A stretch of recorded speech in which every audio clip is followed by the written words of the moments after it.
जय जगन्नाथ। राधे श्रीकृष्ण। सबसाती तुलसी गछ कहीं पोड़ा जाए, कहीं दाह कराए, आपण मैंने कौन जानते? चलतु जानिबा। गरुड़ पुराण रे उल्लेखित रही एक सुंदर तत्व, जहाँ शुणा द्वारा मन पवित्र होता है, शरीर पवित्र होता है, आउ एही मन शरीर रे स्वयं भगवान वास करिथांती। शास्त्र सदा सर्वदा सत्य होता है। शास्त्र बिना मनुष्य अधूरा, शास्त्र बिना भगवान को प्राप्त करने अधूरा होता है। सेथिपाई जेकोसी व्यक्ति जदि शास्त्र को सत्य मानुची, शास्त्र को सम्मान देउची, बिना पूजा बिना उपवास विधि भगवानकर आशीर्वाद से व्यक्ति प्राप्त करिपारिबो। सेथिपाई तो कुहाजाउची सदा सर्वदा शास्त्र को सत्य कहतु, सम्मान दियंतु। आपण माने जेते मध्य उपवास व्रत मंदिर को गमन करुछंती, सब किछि कार्य करुछंती, सेतिके पुण्यफल आपण को प्राप्त हेबो नाही। थरे जदि कोनोसी व्यक्ति शास्त्र को सत्य मानिब आ ताकू सम्मान देव, ताठारु अधिक पुण्यफल ताकू प्राप्त होई परिबो। एहा सत्य अटे। एक कथा उल्लेखित रही तीनोटी पुराण रे बा तीनोटी ग्रंथ रे। तो मन रखंतु, सर्वश्रेष्ठ रे लिखाई भागवत गीता रे, तापरे लिखाई स्कंद पुराण रे आउ गरुड़ पुराण रे। सेथिपाई सर्वत उत्तम हेउची एही शास्त्र रे उल्लेखित थिबा प्रत्येक शब्द, प्रत्येक अर्थ मने रखिबा जानिबा अत्याधिक पुण्य प्राप्त होइथाय, जहाँ आपण जीवन को परिवर्तन करिथाय। जहाँ आपण स्वप्न रे सुद्धा भाबी नथिबे, काली प्रातः समय ताहा आपण को प्राप्त होई परिबो, काहेकि ना आपण शास्त्र को सत्य मानुछंती। सेथिपाई एक कथा को आपण मने रखंतु। चलतु जानिबा, जेतेबेले कोनोसी व्यक्तिर मृत्युवरण घटुची, आपण माने देखिथिबे सेही मृत शरीर रे जेकोसी भी तुलसी गछ को ता साथी रे एकत्र करी ताकू दाह करा जाए। एही दाह करिबार अर्थ कौन? तुलसी गछ आ मृत शरीर एकत्र करी दाह करिले केउ सब पुण्य प्राप्त होइथाय? प्रकृत रे कौन शास्त्र रे उल्लेख थिबा प्रकृत सत्य, ना मनुष्य माने जहाँ कहती ताहा कौन सत्य होइथाय? प्रत्येक व्यक्ति मध्य कहउछंती तुलसी गछ आउ आत्मा बा शरीर को जदि एकत्र करी दाह करा जाए, ताहाले आत्मा मुख्य पाई थाए, आत्मा को कौनसी पाप लागी न थाए। किंतु शास्त्र किछि अलग कहूची, जहाँ को आमे जानिबा अत्याधिक जरूरी। किंतु मने रखंतु, चलतु गरुड़ पुराण रे उल्लेखित रही एही कहानी माध्यम रे जानि परिबा, जहाँकि स्वयं जमराज आसी भगवान श्री हरि को पचारुछंती आ हरि एहार उत्तर मध्य देउछंती। गोटे दिन मृत्युवरण करिले गोटे युव अवस्था थिबा व्यक्ति, तार बयस होई नथिबा सी मृत्युवरण करिले, आउ तांको घर लोक ताको दाह करिले। सांगरे माँ वृंदावती तुलसी माँकर वृक्ष मध्य रखिथिले। सेही वृक्ष, जो वृक्ष संपूर्ण नारायण बनि जाइथिले, सेही वृक्ष साथीरे सेही युवकर मृत्यु शरीर को दाह कराइथिले। सेही आत्मासी जमपुर रे पहुँचिथिले, काहेकि ना एही दुनिया रे प्रत्येक जीवजंतु जन्मित होइछंती, ताको साथीरे मनुष्य मध्य। जीवजंतु कौनसी पाप कार्य करिले तांको पाप लागी न थाए, किंतु जदि कौनसी मनुष्य पाप करिबो तांको पापर भार भोगिबाकू पड़िबो बा पापर फल मध्य भोगिबाकू पड़िथाए। ठीक सेपरिका मनुष्य जन्म हेतु निहाती भावरे पाप कर्म बढ़ी जाउची, जेहेतु शास्त्र गीता भागवत को न पढ़िबे किंबा न शुणिले ताहा केबे भी नष्ट होई न थाए से सब पाप। ठीक सेपरिका एही मृत व्यक्ति कौनसी गीता भागवत को निज कर्णरे श्रवण करिनथिले, आ तांकर मृत्युवरण हैला। सेही समय रे एही व्यक्ति आसी जमपुर रे पहुँचिले। चित्रगुप्त देखिबाकू लागिले तांको पांजिरे एही मृत शरीर कौनसी पापकर्म करिछंते कि नाही। चित्रगुप्त देखिले कि एही मृत शरीर बहुत बड़ बड़ पाप करिछंती। सेही समय रे जम तत्क्षणे आदेश देले, एही मृत लोक को निय आ तार कला कर्म फल अनुष्ठान रे दंड दिय। सेही समय रे भगवान श्रीहरि एही मृत शरीर पाखकू आसीगले, आउ कहिबाकू लागिले, एही मृत शरीर कौनसी पाप करि नाही, बरं पुण्य अर्जन करिछि, सेथिपाई ताकू मो साथी रे जीवाकू दिय। सेही समय रे जमराज कहिले, एहा तो एक असंभव तत्व। आपण मने रखंतु कि ये मनुष्य बा एही मृत व्यक्ति ता जीवन में बहुत बड़ बड़ पाप अर्जन करिछि, ଆଉ ତାକୁ ଭୋଗିବାକୁ ମଧ୍ୟ ପଡ଼ିବ। ତୁମେ କାହିଁକି ଏହି ସାରାରେ ବାଧାବିଘ୍ନ କରୁଛ? ସେହି ସମୟରେ ଚିତ୍ରଗୁପ୍ତ ମଧ୍ୟ ଦେଖିବାକୁ ଲାଗିଲେ ପ୍ରକୃତରେ ଏହି ବ୍ୟକ୍ତି ତା ଜୀବନରେ ପାପକର୍ମ କରିଛନ୍ତି କି ନାହିଁ, କିନ୍ତୁ ପ୍ରକୃତରେ ପାପ କରିଛି। ଭଗବାନ ଶ୍ରୀହରି ଯମରାଜକୁ ବୁଝାଇ କହିଲେ କି ଯେତେବେଳେ ଏହି ବ୍ୟକ୍ତି କୌଣସି ପାପକର୍ମ କରିଛି ତାହାର ମୋ ପାଖରେ ଜ୍ଞାତ ନାହିଁ, କିନ୍ତୁ ଏକଥା ଜ୍ଞାତ ଅଛି ଯେତେବେଳେ ଏହାର ମୃତ୍ୟୁବରଣ ଘଟିଲା ଆର ମୃତ ଶରୀର ସାଥିରେ ତୁଳସୀ ବୃକ୍ଷକୁ ଏକତ୍ର କରି ଦାହ କରିଛନ୍ତି, ସେଥିପାଇଁ ତ ତାକୁ ମୁଁ ନେବା ପାଇଁ ଆସିଛି। ଭଗବାନ ଶ୍ରୀହରିଙ୍କୁ ପୁଣି ଥରେ ଯମରାଜ ପଚାରିଲେ, ଯେକୌଣସି ବ୍ୟକ୍ତିଙ୍କ ସାଥିରେ ଯଦି ଦାହ କଲାବେଳେ ତୁଳସୀ ମାଙ୍କର ବୃକ୍ଷକୁ ଏକତ୍ର କରି ଦାହ କରାଯାଏ ତାହେଲେ କ'ଣ ଆତ୍ମାକୁ ଦଣ୍ଡ ମିଳିନଥାଏ? ସେହି ସମୟରେ ଭଗବାନ ଶ୍ରୀହରି କହିଲେ, ଏହା ସତ୍ୟ ଅଟେ। କୌଣସି ବି ଆତ୍ମାକୁ ଦଣ୍ଡ ମିଳିପାରିବ ନାହିଁ ଯଦି ସିଏ ତୁଳସୀ ମାଙ୍କର ବୃକ୍ଷକୁ ଏକତ୍ର କରି ଦାହ ହେଉଛନ୍ତି। ଏକଥା ଶୁଣି ଯମରାଜ ବୁଝିପାରିଲେ ନାହିଁ, ଆଉ ସେହି କ୍ଷଣେ ସେହି ଆତ୍ମାକୁ ଛାଡ଼ିବେ ବୋଲି ନିଷ୍ପତ୍ତି ନେଲେ। ସେହି ସମୟରେ ନାରଦ ମୁନି ଆସି ପହଞ୍ଚିଲେ, ଆଉ ଭଗବାନ ଶ୍ରୀହରିଙ୍କୁ ମଧ୍ୟ କହିଲେ। ତାଙ୍କ ସାଥିରେ ମହାଦେବ ମଧ୍ୟ ଆସିଲେ, ଆଉ କହିଲେ କି ଏକ ଅନ୍ୟାୟ କଥା, ଯଦି କୌଣସି ପାପ ତା ଜୀବନରେ ଅଧିକରୁ ଅତ୍ୟଧିକ ପାପ କର୍ମ କରିବ, ଯେତେବେଳେ ତାର ମୃତ୍ୟୁ ହେବ, ମୃତ୍ୟୁ ଶରୀର ସାଥିରେ ତୁଳସୀ ବୃକ୍ଷକୁ ଏକତ୍ର କରି ଦାହ କରିବ, ତାହେଲେ ସେହି ବ୍ୟକ୍ତି ତ ତା ଜୀବନରେ କେବେ ବି କୌଣସି ପାପ କର୍ମ କରିବ ନାହିଁ। ପୁଣି ଥରେ ସିଏ ଜନ୍ମ ନେବା ଆଉ ପୁଣି ଥରେ ପାପ କରିବ, ତାହେଲେ ଗୋଟିଏ ମଧ୍ୟ ତୁମେ ଭକ୍ତ ପାଇପାରିବ ନାହିଁ କି ଠିକ୍ ସେପରିକା ବ୍ୟକ୍ତି ପାଇପାରିବ ନାହିଁ ଯେଉଁ ବ୍ୟକ୍ତି ପାଇବା ପାଇଁ ତୁମେ ଏହି ସୃଷ୍ଟିକୁ ରଚିତ କରିଛ। ଭଗବାନ ଶିବଙ୍କର କଥା ଶୁଣି ଭଗବାନ ଶ୍ରୀହରି ଆଶ୍ଚର୍ଯ୍ୟ ହୋଇଗଲେ, ଆଉ ଭାବିଲେ ତ ଏହା ତ ସତ୍ୟ ଅଟେ।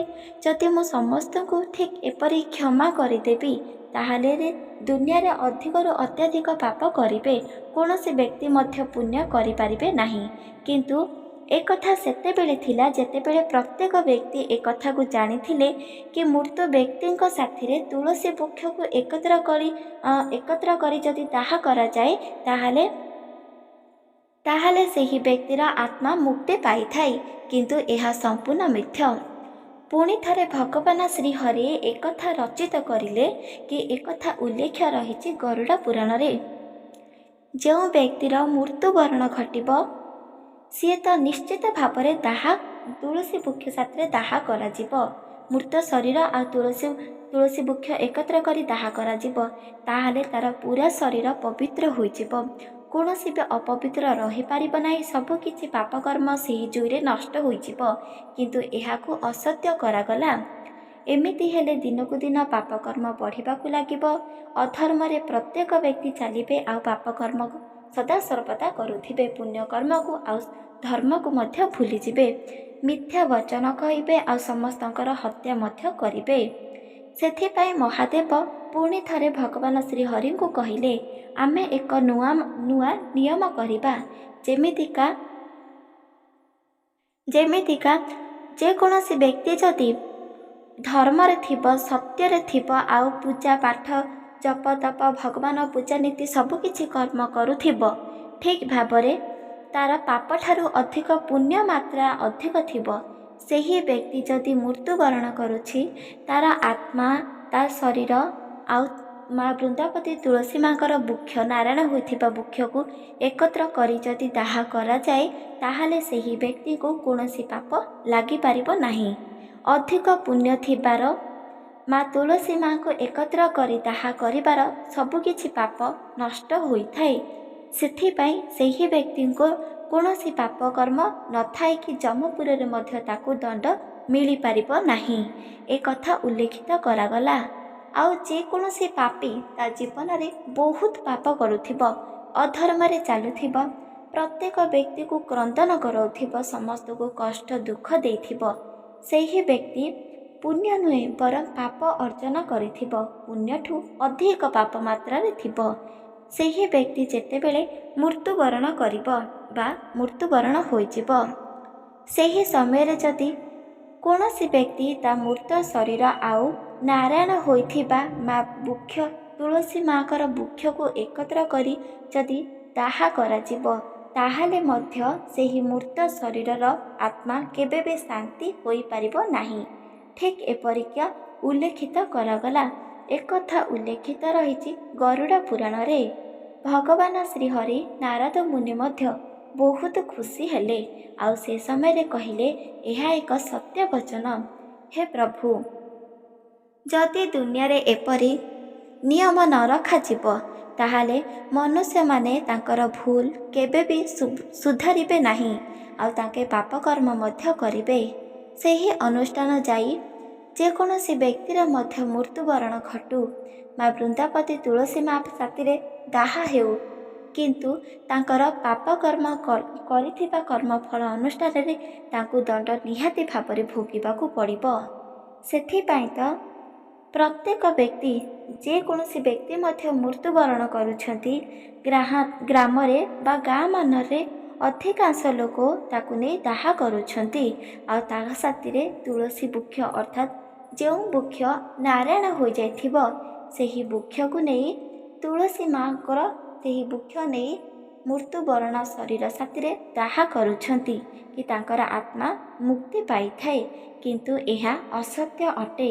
ତମେ ଯଦି ପାପ ପରେ ପାପ କରିଥିବ, କୌଣସି ପୁଣ୍ୟ କରିନଥିବ, ତାହେଲେ ତୁମେ ଭଗବତ କିପରି ପ୍ରାପ୍ତ କରିପାରିବ? ଠିକ୍ ସେପରିକା ପ୍ରତ୍ୟେକ ବ୍ୟକ୍ତି ଏହାକୁ ମନେ ରଖିବା ଉଚିତ ଅଟେ। ଏବେ ମନେ ରଖନ୍ତୁ, ଯମପୁରରେ ଥିବା ସେହି ମୂର୍ତ୍ତ ଆତ୍ମା ସବୁକିଛି ଜାଣିପାରିଲେ, ଆଉ ସାଙ୍ଗେ ସାଙ୍ଗେ ଭଗବାନ ଶ୍ରୀହରିଙ୍କର ପାଦକୁ ସ୍ପର୍ଶ କରିଲେ। କହିଲେ, ହେ ପ୍ରଭୁ, ଅଜାଣତରେ କରିଛି ବହୁତ ବଡ଼ ପାପ, ଏସବୁ ବିଷୟରେ ଜ୍ଞାତ ନାହିଁ ମୋର। ଶେଷ ଥର ପାଇଁ କ୍ଷମା କରିଦିଅ ପ୍ରଭୁ, ପୁଣି ଥରେ କୌଣସି ଭୁଲ ବା କର୍ମ କରିବି ନାହିଁ।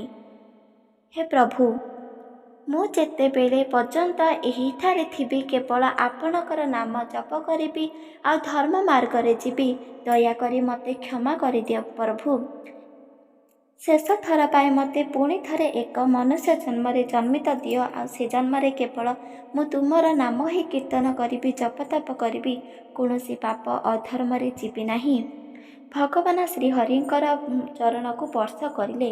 ଯେହେତୁ ଯମପୁରରେ ଥିଲେ, ସେଠାରେ ପ୍ରତ୍ୟେକ ଦେବୀ ଦେବତା ମଧ୍ୟ ଥିଲେ। ତାଙ୍କ ସାଥିରେ ଭଗବାନ ବ୍ରହ୍ମା ମଧ୍ୟ ଆସିଥିଲେ, ଆଉ କହିଲେ କି ଯଦି ଆଜିଠାରୁ ଏହି ନିୟମକୁ ରଖାଗଲା ତାହେଲେ ଏହି ମନୁଷ୍ୟକୁ ଏକମାତ୍ର ସୁଯୋଗ ଦିଆଯିବ।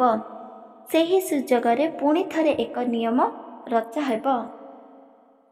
ଯେତେବେଳେ ଭଗବାନ ଶ୍ରୀହରି ପ୍ରତ୍ୟେକ ଭଗବାନଙ୍କର କଥା ଶୁଣି ରାଜି ହେଲେ, ଆଉ ପୁଣି ଥରେ ତାଙ୍କୁ ଏକ ମନୁଷ୍ୟ ଜୀବନ ଧାରଣ କରିବା ପାଇଁ ଆଶୀର୍ବାଦ ମଧ୍ୟ ଦେଲେ। କିଛି ବର୍ଷ ପରେ ପୁଣି ଥରେ ସେହି ମୂର୍ତ୍ତ ଆତ୍ମା ଏକ ମା ଗର୍ଭରୁ ଜନ୍ମିତ ହେଲା। ଯେତେବେଳେ ସିଏ ମା ଗର୍ଭରେ ଥିଲା ତାର ସବୁକିଛି ଜ୍ଞାତ ଥିଲା। ଯେତେବେଳେ ସିଏ ପଦାକୁ ଆସିଲା ତାର ସବୁକିଛି ସିଏ ଭୁଲିଗଲା। ପୁଣି ଥରେ ସିଏ ଏହି ପୃଥିବୀରେ ଜନ୍ମ ନେଲା, ଆଉ ପୁଣି ଥରେ ସିଏ ଅଧର୍ମ କାମ କରିଲା। ପ୍ରତ୍ୟେକ ବ୍ୟକ୍ତିକୁ ଦୁଃଖ କଷ୍ଟ ଦେଲା, ପ୍ରତ୍ୟେକ ବ୍ୟକ୍ତିର ଧନକୁ ହରଣ କରିଲା, ସମସ୍ତଙ୍କୁ କଷ୍ଟ ଦେଲା। ଦେଖୁ ଦେଖୁ ଦେଖୁ ଦେଖୁ ସିଏ ବଡ଼ ହେବାକୁ ଲାଗିଲା, ତଥାପି ସିଏ କୌଣସି ଦେବୀ ଦେବତାଙ୍କୁ ପୂଜା କରିଲା ନାହିଁ।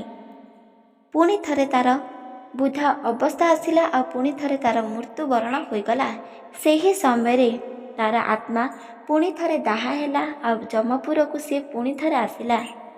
ପୁଣି ଥରେ ଭଗବାନ ଶ୍ରୀହରି, ନାରଦ ମୁନି, ବ୍ରହ୍ମା ପ୍ରତ୍ୟେକ ଦେବୀ ଦେବତା ଏକତ୍ର ହେଲେ, ଆଉ ବିଚାର କରିଲେ, ତାହେଲେ ଏବେ କେଉଁ ନିୟମ ଆମେ ରଚିତ କରିବା? ଆମେ ଯେପରି ନିୟମକୁ ରଚିତ କରିଲେ ସୁଦ୍ଧା ମନୁଷ୍ୟମାନେ ତାଙ୍କର କୌଣସି ଗୁଣକୁ ମଧ୍ୟ ଛାଡ଼ିବେ ନାହିଁ, ଆଉ ପାପ ପରେ ପାପ ମଧ୍ୟ କରିଯିବେ, କୌଣସି ପୁଣ୍ୟ ଅର୍ଜନ କରିପାରିବେ ନାହିଁ। ସେହି ସ୍ଥାନରେ ନାରଦ ମୁନି କହିବାକୁ ଲାଗିଲେ, ହେ ପ୍ରଭୁ, ବିନୟ କରି ମୁଁ କହୁଛି ପ୍ରଭୁ, ଏହି ସ୍ୱୀକାର ମୋର ଗ୍ରହଣ କର। ଯଦି କୌଣସି ମୃତ ବ୍ୟକ୍ତି ଶରୀର ଦାହା ହେଉଛି, ସେହି ସମୟରେ ମା ବୃନ୍ଦାବତୀ ତୁଳସୀ ମାଙ୍କର ବୃକ୍ଷକୁ ନେଇ ଦାହା ହେଉଛି, ତାହେଲେ କେବଳ ତାଙ୍କୁ 13 ଦିନ ପାଇଁ ମୁକ୍ତି କରିଦିଅ। କାହିଁକି ନା ସର୍ବଶ୍ରେଷ୍ଠରେ ଭାଗବତରେ ଗରୁଡ଼ ପୁରାଣରେ ଉଲ୍ଲେଖିତ ସରିସାରିଛି, ଯିଏକି ଆତ୍ମା ଶାନ୍ତି ପାଇଥାଏ ମୃତ ଶରୀର ଆଉ ତୁଳସୀ ମାକୁ ଏକତ୍ର କରି ଦାହା କରିଲେ। ସେଥିପାଇଁ କେବଳ 13 ଦିନ ସେହି ଆତ୍ମାକୁ ମୁକ୍ତି ଦେଇଦିଅ। 13 ଦିନ ଉତ୍ତାରୁ ତାକୁ ଦଣ୍ଡ ଦିଆଯିବ। ନାରଦଙ୍କର କଥା ଶୁଣି ପ୍ରତ୍ୟେକ ଦେବୀ ଦେବତା ସନ୍ତୁଷ୍ଟ ହେଲେ, କାହିଁକି ନା ଏହାର ସମାଧାନ ଉତ୍ତର ମଧ୍ୟ ପାଇଗଲେ। ନାରଦ ମୁନି ସବୁଠାରୁ ଜ୍ଞାନୀ, ବହୁତ ଜ୍ଞାନୀ। ତାଙ୍କେ ପ୍ରତ୍ୟେକ ଶ୍ରେଷ୍ଠ ହେଉଥିଲେ, ପ୍ରତ୍ୟେକ କାର୍ଯ୍ୟରେ ଶ୍ରେଷ୍ଠ ମଧ୍ୟ। ଏତେ ଜ୍ଞାନୀ ଥିଲେ କି ଭଗବାନଙ୍କର ପ୍ରତ୍ୟେକ ପ୍ରଶ୍ନର ଉତ୍ତର ମଧ୍ୟ ତାଙ୍କ ପାଖରେ ଥିଲା, ପ୍ରତ୍ୟେକ ସମସ୍ୟାର ସମାଧାନ ମଧ୍ୟ ଥିଲା। ନାରଦ ମୁନିଙ୍କୁ ପ୍ରକୃତରେ କେହି ବ୍ୟକ୍ତି ଜାଣିପାରୁନଥିଲେ, କିନ୍ତୁ ତାଙ୍କେ ସର୍ବଶ୍ରେଷ୍ଠରେ ବହୁତ ଜ୍ଞାନୀ ଆଉ ଉତ୍ତମ ମଧ୍ୟ, ଠିକ୍ ସେପରି ଭଗବାନଙ୍କ ପରି। ନାରଦ ମୁନିଙ୍କର କଥା ଶୁଣି ପ୍ରତ୍ୟେକ ଦେବୀ ଦେବତା ସନ୍ତୁଷ୍ଟ ହେଲେ ଆଉ ତାଙ୍କ କଥାରେ ରାଜି ମଧ୍ୟ ହୋଇଗଲେ। ସେହି ଦିନଠାରୁ ଯେକୌଣସି ବ୍ୟକ୍ତିର ଯଦି ମୃତ୍ୟୁବରଣ ଘଟୁଛି, ତାଙ୍କ ଘର ଲୋକ କିମ୍ବା ତାଙ୍କ ଗ୍ରାମର ଲୋକ ଯଦି ସେହି ମୃତ ଶରୀରକୁ ଆଉ ତୁଳସୀ ବୃକ୍ଷକୁ ଯଦି ଏକତ୍ର କରି ଦାହ କରୁଛନ୍ତି, ତାହେଲେ ସେହି ମୃତର ଆତ୍ମା କେବେ ବି ମୋକ୍ଷ ପାଇନଥାଏ, ବରଂ 13 ଦିନ ହିଁ ମୋକ୍ଷ ପାଇଥାଏ। 13 ଦିନର ଅର୍ଥ ମଧ୍ୟ ଆପଣ ମନେ ରଖନ୍ତୁ। ଯେଉଁ 13 ଦିନ ଆପଣ ଜାଣୁଛନ୍ତି, ଏହି 13 ଦିନର ଅର୍ଥ ହେଉଛି, ଯେତେବେଳେ କୌଣସି ବ୍ୟକ୍ତି ଆଜି ମୃତ୍ୟୁବରଣ କରୁଛି, ଆଜିଠୁ 13 ଦିନ ପର୍ଯ୍ୟନ୍ତ ସେହି ଆତ୍ମା କେବଳ ସେହି ମୃତ ହୋଇଯାଇଥିବା ସେହି ଘରେ ହିଁ ରହିଥାଏ। ଆତ୍ମା ସବୁକିଛି ଜ୍ଞାତ ଥାଏ। ମୃତ୍ୟୁବରଣ କରିଥିବା ଆଗରୁ ତାର ସମ୍ପର୍କୀୟ ଲୋକ, ଶରୀରର ସମ୍ପର୍କୀୟ ଲୋକ, ଯେମିତି ବାପା ମା, ଭାଇ ଭଉଣୀ, ପିଲା ସନ୍ତାନ ସମସ୍ତେ ଥିବେ, ଆଉ ସେମାନଙ୍କ ପାଖରେ ବସିଥିବେ, କ୍ରନ୍ଦନ କରୁଥିବେ ସେହି ମୃତ ଶରୀରକୁ ଧରି, ଯିଏକି କାହିଁକି ମୃତ୍ୟୁବରଣ କରିଲା। ସେହି ସମୟରେ ଏହି ଆତ୍ମା 13 ଦିନ ପର୍ଯ୍ୟନ୍ତ ସେହି ଭୁବନରେ ରହିଥାଏ। 13 ଦିନ ପର୍ଯ୍ୟନ୍ତ ତାଙ୍କର ଘର ଲୋକମାନେ କ୍ରନ୍ଦନ କରନ୍ତି, ସେହି ସମୟରେ ଏହି ଆତ୍ମା ମଧ୍ୟ କ୍ରନ୍ଦନ କରିଥାଏ। ଯେକୌଣସି ବ୍ୟକ୍ତି ଯଦି ବହୁତ ଖୁସି ଆଉ ଆନନ୍ଦ ହୋଇଥାନ୍ତି, ଏହି ଆତ୍ମା ମଧ୍ୟ ବହୁତ ଖୁସି ଆଉ ଆନନ୍ଦ ହୋଇଥାଏ। 13 ଦିନ ଯାକ ସେହି ମୃତ ଶରୀରର ଅତ୍ୟଧିକ ପ୍ରିୟର ଖାଦ୍ୟ ତାଙ୍କୁ ଅର୍ପଣ କରାଯାଏ ଦନା ହିସାବରେ। ସେହି ସବୁକୁ ଆତ୍ମା ଅତ୍ୟଧିକ ଖୁସି ଆଉ ସନ୍ତୁଷ୍ଟ ହୋଇ ପ୍ରତ୍ୟେକ ଦନାକୁ ଗ୍ରହଣ ମଧ୍ୟ କରିନିଏ। ଆଉ 13 ଦିନ ଯାକ ଆତ୍ମା ବହୁତ ଖୁସିରେ ଚଳିଥାଏ ବା ରହିଥାଏ। ଯେଉଁଦିନ 13 ଦିନ ସମ୍ପୂର୍ଣ୍ଣ ଭାବରେ ସରିଯିବ, 13 ଦିନ ରାତ୍ରରେ ହିଁ ଯମଦୂତମାନେ ଆସିଥାନ୍ତି ଆଉ ସେହି ମୃତ ଆତ୍ମାକୁ ଧରି ଯମପୁରକୁ ନେବା ପାଇଁ ଆସିଥାନ୍ତି। ସେହି ସମୟରେ ପୁଣି ଥରେ ଆତ୍ମା ଯମଦୂତମାନଙ୍କୁ ଦେଖି ଡରି ଯାଆନ୍ତି ଆଉ ତାଙ୍କର ପାଦ ଚରଣ ତଳେ ପଡ଼ି ବର୍ଷ ହୁଅନ୍ତି ଆଉ କୁହନ୍ତି, ଆମକୁ ବଞ୍ଚାଇ ଦିଅନ୍ତୁ, ମୁଁ ଆଉ କୌଣସି ଭୁଲ କାର୍ଯ୍ୟ କରିବି ନାହିଁ, କୌଣସି ଭୁଲ କାମ କରିବି ନାହିଁ, ଥରୁଟିଏ ମୋତେ ଛାଡ଼ି ଦିଅନ୍ତୁ, ମୁଁ ଏହି ଘରେ ହିଁ ରହିବି, ଅନ୍ୟ କୌଣସିକୁ ଯିବି ନାହିଁ। କିନ୍ତୁ ଯମଦୂତମାନେ ତାକୁ ଟାଣି ଟାଣି ଯମପୁରକୁ ନେଇଯାଆନ୍ତି। ପୁଣି ଥରେ ତାଙ୍କୁ ଦଣ୍ଡ ମଧ୍ୟ ଦିଆଯାଏ। ସିଏ ଯାହା ବି କିଛି କୁକର୍ମ ଫଳ ଅର୍ଜନ କରିଥିବ, ସେହି କୁକର୍ମ ଫଳ ମଧ୍ୟ ତାକୁ ଭୋଗିବାକୁ ପଡ଼ିବ। ଏହା ମଧ୍ୟ ସତ୍ୟ ହୋଇଥାଏ। ଏହି ସବୁ ନିୟମ ପୁଣି ଥରେ ଉଲ୍ଲେଖିତ ରହିଲା ଆଉ ଏକଥା ପ୍ରତ୍ୟେକ ପୁରାଣରେ ମଧ୍ୟ ଉଲ୍ଲେଖିତ ରହିଗଲା। କିନ୍ତୁ ମନୁଷ୍ୟମାନେ ଏକଥା ଜାଣିପାରିଲେ ନାହିଁ କି ଯେଉଁ ମୃତ ଶରୀର ସାଥିରେ ତୁଳସୀ ଗଛକୁ ଏକତ୍ର କରି ଦାହ କରାଯାଉଛି, ସେହି ମୃତ ଶରୀରର ଆତ୍ମା କେବଳ ଆଉ କେବଳ 13 ଦିନ ପାଇଁ ମୁକ୍ତି ହୋଇଥାଏ। 13 ଦିନ ଉତ୍ତାରୁ ପୁଣି ଥରେ ତାଙ୍କୁ ଦଣ୍ଡ ଦିଆଯାଏ। 13 ଦିନ ମୁକ୍ତି ମିଳିବାର ପ୍ରକୃତ ଅର୍ଥ ହେଉଛି, ଯେହେତୁ ଯେତେବେଳେ ମା ବୃନ୍ଦାବତୀ ତୁଳସୀ ମାକୁ ବାଙ୍କ ବିହାରୀ ରୂପକୁ ଧାରଣ କରି ପ୍ରଭୁ ଶ୍ରୀହରି ବିବାହ କରିଥିଲେ, ସେହି ସମୟରେ କହିଥିଲେ କି ଯେକୌଣସି ବ୍ୟକ୍ତି ଯଦି ମୃତ୍ୟୁବରଣ କରିବ, ତାଙ୍କ ଘର ଲୋକ ଯଦି ନାରାୟଣ ହୋଇଯାଇଥିବା ତୁଳସୀ ବୃକ୍ଷ ସାଥିରେ ସେହି ମୃତ ଶରୀରକୁ ଏକତ୍ର କରି ଦାହ କରାଯିବ ବା ଜଳାଯିବ, ତାହେଲେ ସେହି ଆତ୍ମାର ମୁକ୍ତି ହୋଇଥାଏ। କୌଣସି ବି ଦଣ୍ଡ ତାକୁ ଲାଗିନଥାଏ ଆଉ ସିଏ ତା ମନ ଇଚ୍ଛାରେ ଚଳିଥାଏ। ଏପରି ଆଶୀର୍ବାଦ ଦେଇଥିଲେ। ଏହି ଆଶୀର୍ବାଦ କେବେ ବି ଅନର୍ଥ ନ ହେବା ପାଇଁ ସ୍ୱୟଂ ନାରଦ ମୁନି ଏହିସବୁ ବିଚାର କରି କହିଥିଲେ, ଯିଏକି ଭଗବାନ ଶ୍ରୀହରି ଯେତେବେଳେ ଯାହାକୁ ଆଶୀର୍ବାଦ ଦିଅନ୍ତି ସେହି ଆଶୀର୍ବାଦ କେବେ ବି ଫେରାଯିବ ନାହିଁ। ଅଭିଶାପ କି ଆଶୀର୍ବାଦ କେବେ ବି ଫେରା ଯାଇପାରିବ ନାହିଁ। ଠିକ୍ ସେପରିକା ମା ବୃନ୍ଦାବତୀଙ୍କୁ ଆଶୀର୍ବାଦ ଦେଇଥିବା କଥା ଭଗବାନ ଶ୍ରୀହରିଙ୍କର ସବୁକିଛି ଜ୍ଞାତ ଥିଲା, ତଥାପି ତାଙ୍କେ ଲୋକମାନ ପାଖରେ ହାରିଗଲେ ଆଉ କହିଲେ କି କିପରି ଏହିସବୁ କଥା ମୁଁ ଫେରାଇ ନେବି, ପାପ କରୁଥିବା ବ୍ୟକ୍ତିକୁ କିପରି ମୁଁ ମୁକ୍ତି ଦେବି, ଆଉ କୌଣସି ଦଣ୍ଡ ଯଦି ନ ଦେବି ପ୍ରକୃତରେ ଦିନକୁ ଦିନେ ପାପ ଘର ବଢ଼ିଯିବ। ସେହି ସମୟରେ ନାରଦ ମୁନି ବିଚାର କରିଲେ ଆଉ ଠିକ୍ ଏପରି କହିଲେ। ସେଥିପାଇଁ ତ କେବଳ 13 ଦିନ ପାଇଁ ପ୍ରତ୍ୟେକ ଆତ୍ମା ମୁକ୍ତି ହୋଇଥାନ୍ତି। କେବଳ 13 ଦିନ ପାଇଁ ତାଙ୍କର ମନ ଇଚ୍ଛାରେ ତାଙ୍କେ ବୁଲିଥାନ୍ତି, ଯେକୌଣସି ଖାଦ୍ୟ ସେବନ କରିଥାନ୍ତି, ପାନ ମଧ୍ୟ ସ୍ୱୀକାର କରିଥାନ୍ତି ଆଉ ବହୁତ ଖୁସିରେ ମଧ୍ୟ ରହିଥାନ୍ତି। କେବଳ 13 ଦିନ ଯାକ 13 ଦିନ ପାଇଁ ତାଙ୍କୁ ମୁକ୍ତି କରିଥାନ୍ତି। ଏକଥା ଉଲ୍ଲେଖ ରହିଛି ଗରୁଡ଼ ପୁରାଣରେ। 13 ଦିନ ରାତ୍ରରେ ହିଁ ତାଙ୍କର ସବୁକିଛି ଦଣ୍ଡ ପୁଣି ଥରେ ତାଙ୍କୁ ଭୋଗିବାକୁ ପଡ଼ିଥାଏ। ଆଉ ସେହି ଦଣ୍ଡ କେବଳ ଗୋଟିଏ କିମ୍ବା ଦୁଇଟି ନୁହଁ, କଲା କର୍ମ ଫଳ ଅନୁଷ୍ଠାନରେ ମୂର୍ତ୍ତର ଆତ୍ମାକୁ ଦଣ୍ଡ ମିଳିଥାଏ। ସେଥିପାଇଁ ତ କୁହାଯାଉଛି, ପ୍ରତ୍ୟେକ ଶାସ୍ତ୍ରରେ କୁହାଯାଉଛି ଏକ ସତ୍ୟ ବଚନ। ପ୍ରକୃତରେ ସତ୍ୟ ଭଗବାନ ଅଛନ୍ତି। ଯେମିତି ରାତି ପରେ ଦିନ ଆଉ ଦିନ ପରେ ରାତି ଆସିଥାଏ, ଠିକ୍ ସେପରିକା ପ୍ରତ୍ୟେକ ଦେବୀ ଦେବତା ମଧ୍ୟ ଅଛନ୍ତି। ଉଦ୍ଧାର କରନ୍ତି ପ୍ରତ୍ୟେକ ଦେବୀ ଦେବତା, ନଷ୍ଟ କରନ୍ତି ପ୍ରତ୍ୟେକ ମନୁଷ୍ୟଙ୍କର କୁଚିନ୍ତା ବା ଅଧର୍ମ ରାସ୍ତାରେ ଚାଲିବାର ଏହି ବାଧା।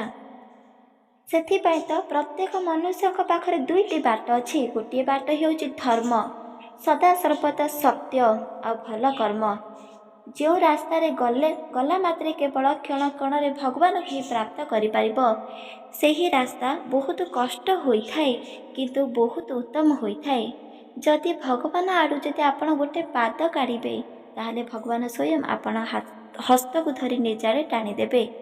ଯଦି ଆପଣ ଏକ ଖରାପ ରାସ୍ତାକୁ ବାଛିବେ, ଅଧର୍ମକୁ ଯିବେ, ମିଥ୍ୟା ବଚନ କହିବେ, ସମସ୍ତଙ୍କୁ ଠକି ବହୁତ ଖୁସି ଆରାମରେ ରହିବେ, ମନେ ରଖନ୍ତୁ, ଯେ ପର୍ଯ୍ୟନ୍ତ ଆପଣ ବଞ୍ଚିଥିବେ, ଆପଣଙ୍କ ଶରୀର ଭିତରେ ପ୍ରାଣ ଥିବ, ସେ ପର୍ଯ୍ୟନ୍ତ ଆପଣ ବହୁତ ଖୁସି ରହିପାରିବେ। କିନ୍ତୁ ବାଧା ବିଘ୍ନକୁ ଧରି ଯେତେବେଳେ ସେହି ବ୍ୟକ୍ତିର ମୃତ୍ୟୁବରଣ ଘଟିବ, ତା ଜୀବନର ବହୁତ ବଡ଼ ପାପକୁ ସେ ଭୋଗିବାକୁ ମଧ୍ୟ ପଡ଼ିବ, ଯାହାକି ଯମପୁରରେ ଉଲ୍ଲେଖିତ ରହିଅଛି।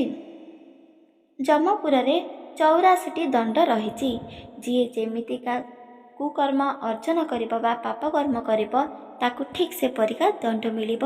ସେଥିପାଇଁ ତ ଆମ ଶାସ୍ତ୍ର କୁହେ, କେବେ ବି ପାପ କର ନାହଁ, ଭଲେ ଯାହା ବି କିଛି କର, ଧର୍ମ ରାସ୍ତାରେ ଯାଇ ସତ୍ୟ କୁହ ସଦାସର୍ବଦା, କିନ୍ତୁ ଅଧର୍ମ କର ନାହିଁ।